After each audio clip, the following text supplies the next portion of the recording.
मसूरी चाचा सुबह देता है हर छोटी बात पे लाइव आकर के कुछ भी बोलना।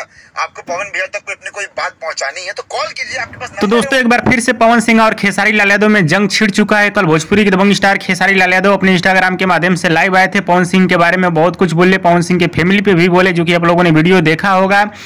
खेसारी लाल यादव का कहना है कि पवन सिंह के चाहने वाले लोग यानी पवन सिंह के जो यूट्यूबर हैं हमको नीचा दिखा रहे हैं, और पवन भैया से रिक्वेस्ट है कि उन लोगों को मना करिए और मुझे नीचा ना दिखाएं, मेरे से कंपेयर ना करें, यानी खेसारी लाल यादव का एक कहना है। तो इसी को लेकर कल विशाल सिंह ने भी लाइव आए। उन्होंने कहा कि अगर ऐसा बात है तो पवन सिंह को कॉल कर देना चाहिए था। पवन सिंह का नंबर है आपके पास, क्यों नहीं कॉल किए आप? और आप फालतू का विवाद चाहते हैं गाना चलाने के लिए, और आप फालतू का विवाद हमेशा करते रहते हैं, यानी विशाल सिंह का कहना है। हाँ तो दोस्तों अब दोनों तरफ से जंग छिड़ गया है, पवन सिंह के टीम की तरफ से और खेसारी लाल यादव की तरफ से। और आज खेसारी लाल यादव लाइव आने वाले हैं, देखिए क्या कुछ बोलते हैं या नहीं आते हैं, जो भी होगा अपडेट दिया जाएगा। वीडियो पसंद है तो ज़्यादा लाइक करें, कमेंट करें, शेयर करें।